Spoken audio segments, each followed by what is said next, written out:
Hello guys, welcome to my YouTube channel. आज मैं आपको बताऊंगा कुछ अफोर्डेबल प्रोजेक्ट के बारे में जो कि सोहना के रहने वाले। लोकेशन सोहना की रहने वाली है, साउथ ऑफ गुड़गांव। तो बेसिकली अब अगर सोहना का जो डिस्टेंस है वो राजीव चौक से हार्डली 15 मिनट्स का रह जाता है। एक बार आप राजीव चौक से एंट्री करते हैं तो सीधा सोहना जाके ही आप एग्जिट करोगे। और बहुत ही अच्छा रोड बनाया है, कोई बीच में से कोई वो नहीं है कि रेड लाइट या कोई वैसा चीज़। बीच में टोल टैक्स पड़ता है, लोग टोल टैक्स के लिए बहुत बोलते हैं कि टोल टैक्स आता है, वो महंगा भी है वैसे, वो 125 रुपये का लगता है। लेकिन आप अगर वहाँ रहने वाले रेजिडेंट्स हैं तो आपका एक पास बनता है 330 रुपये का, तो टोल का कोई इशू है नहीं वहाँ पे अब। ठीक है जी। और दूसरा, सोहना के अंदर सबसे बढ़िया क्या चीज़ है कि अब जैसे गुड़गांव के अंदर अगर मैं सेक्टर 95 या फिर न्यू गुड़गांव या उधर के गुड़गांव में कहीं कुछ भी अफोर्डेबल या कुछ देखते हैं तो पहला तो उनका रेट ही भाग जाता है। दूसरा, अगर मैं बात करूं कि राजीव चौक मुझे आना है या तो 95 सेक्टर से या सोहना से, तो सेक्टर 95 से मुझे लग जाएंगे लगभग, मान के चलो आधा घंटा से ज़्यादा लग जाएगा। मान के चलो, मैं मिनिमम बता रहा हूँ कि इतना तो लगना ही लगना है, ज़्यादा लग जाएगा वो अलग चीज़ है। ठीक है। अगर मैं बात करूँ सोहना से, तो सोहना से लगेंगे हार्डली 15 मिनट्स। तो एक ड्राइव हो गया, कनेक्टिविटी जो सबसे पहली चीज़ होती है। दूसरी चीज़ कि अब जो अफोर्डेबल आ रहे हैं ना, वो गुड़गांव में से बहुत ही कम है, ना के बराबर अफोर्डेबल है। और अफोर्डेबल आ रहे हैं सारे सोहना की तरफ, क्योंकि अभी वहाँ पे लैंड थोड़ी सस्ती मिल रही है। ठीक है जी। तो वहाँ पे अब 3 अफोर्डेबल आ रहे हैं एक साथ। एक सबसे अपकमिंग है जो most probably within a week आ जाएगा।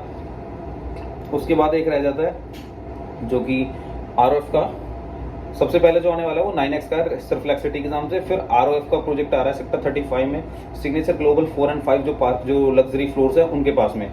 दूसरा आ रहा है यहाँ पे फोरेस डेवलपर्स का, जिनका कि आराध्या होम्स के नाम से प्रोजेक्ट जो लग्जरी फ्लोर्स हैं वो डिलीवर्ड है ऑलरेडी, उनका अफोर्डेबल आ रहा है। जो इनमें सबसे अगर मैं अच्छी बात करूँ कि लोकेशन वाइज और जो प्रोजेक्ट की डिलीवरी है उसके हिसाब से, तो मेरा पर्सनल जो ओपिनियन है वो ये है कि फोरेस्ट का जो प्रोजेक्ट है ना वो सबसे बेस्ट रहने वाला है। अब बहुत से लोग इसमें वो करेंगे कि फोरेस्ट ने ये कर रखा है, वो कर रखा है, नेगेटिविटी बहुत फैलाएंगे कि फोरेस्ट डिलीवरी नहीं देता, ये नहीं देता, वो नहीं देता। लेकिन फोरेस्ट की डिलीवरी आप खुद आके चेक करो कि टाइम से पहले डिलीवर्ड है, वो रेडी टू मूव चीज़ें बेच रहा है। और दूसरी चीज़ कि फोरेस्ट बिल्डर अगर इतना ही बेकार है तो फिर उसका जो 59 सेक्टर में प्रोजेक्ट आया, जो हाई राइज आया, उसमें आप चेक लेके जाओ, कोई चेक ही नहीं एक्सेप्ट करेगा, क्योंकि पूरा सोल्ड आउट है। और लगभग 6 करोड़ रुपए की वहाँ पे यूनिट है वो, और वो पूरा सोल्ड आउट है। तो बिल्डर अच्छा है, ऐसा नहीं है कुछ भी। उसने एक चीज़ बता दो मेरे को कि यहाँ पे उसने ये चीज़ डिलीवर नहीं करी है, यहाँ पे पैसे खा गया, यहाँ पे जो कमिट कर रखी वो चीज़ नहीं दी। हाँ, ये हो सकता है कि ब्रोकर ने कुछ मिस कमिट कर रखी है, वो बिल्डर फुलफिल नहीं करेगा, और वो करेगा भी क्यों, क्योंकि ब्रोकर ने आपसे कमिट कर रखा है, कुछ भी मिस कमिट कर गया, अब आप बिल्डर को बोलते हैं कि उसने ये कर दिया, वो कर दिया। तो जो रिफ्लेक्सिटी आने वाली है वो भी अच्छा प्रोजेक्ट है, बेकार नहीं है। ROF का भी अच्छा है और ये भी अच्छा। बट तीनों में अगर मेरे हिसाब से मैं अपनी पर्सनल ओपिनियन बताऊं तो फोरेस्ट का सबसे बेटर है। बाकी रिफ्लेक्सिटी है वो भी अच्छा है, वो GLS की ऑलरेडी एक डिलीवर्ड अफोर्डेबल वहाँ पे प्रोजेक्ट है, उसके बराबर में ये प्रोजेक्ट आ रहा है बिल्कुल। तो ऐसा नहीं है कि जो रिफ्लेक्सिटी आ रही है उसकी विसिनिटी में ऑलरेडी प्रोजेक्ट हैं काफ़ी सारे।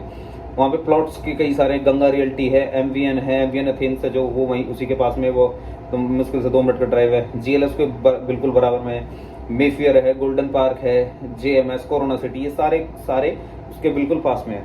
अब इसी तरह से अगर मैं फॉरेस्ट वाले की बात करूँ तो वहाँ पे सिग्नेचर ग्लोबल का है, ROF के प्लॉट्स हैं नॉर्मंटन पार्क के नाम से।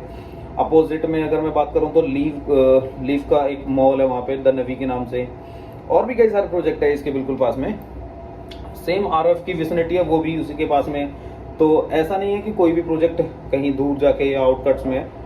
मेन जो स्ट्रीम सोना है, जो मेन है, उसी में आपको चीज़ मिलेगी। तो एक बढ़िया अफोर्डेबल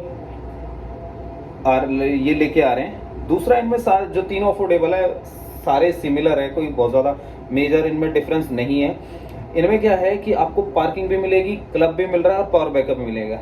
तो ये तीनों चीज़ें मिल रही है। बहुत से लोग बोलते हैं कि मैं रेडी टू मूव अपार्टमेंट देख रहा हूँ, लेकिन रेडी टू मूव में आपको कई चीज़ों की प्रॉब्लम होती है जो कि प्रैक्टिकल होती है। जैसे आपका सबसे पहला होता है पार्किंग। पार्किंग का जो इशू है ना वो बिल्कुल जेन्युइन है और वो प्रैक्टिकल चीज़ है। आपकी गाड़ी घर के बाहर खड़ी रहती है या फिर कैंपस में अंदर कुछ गाड़ियाँ आती है, कई बार लड़ाइयाँ होती है, मतलब पीस ऑफ माइंड नहीं रहता है। जैसे कि मैं किसी प्रोजेक्ट को डिफेम नहीं करना चाहता, मैंने पिरामिड जो कि आपका सेक्टर 67 में है, मैंने वहाँ पे कई बार देखा है कि गाड़ियों के शीशे भी फूटते हैं क्योंकि गाड़ियाँ वहाँ रोड पे खड़ी रहती हैं। तो अब पता नहीं कौन करता है, आने जाने वाले करते हैं या कौन करता है, कोई परेशान होता होगा, गाड़ियों के शीशे भी फोड़ देते हैं। तो ये प्रैक्टिकल चीज़ें हैं थोड़ी सी, जो कि अब नए अफोर्डेबल आ रहे हैं। इनमें आपको -1 -2 या स्टिल्ट पे भी पार्किंग मिल रही है, तो ये एक पीस ऑफ माइंड हो जाता है। तो गाइज मेरी ओपिनियन होप समझ आया होगा आपको।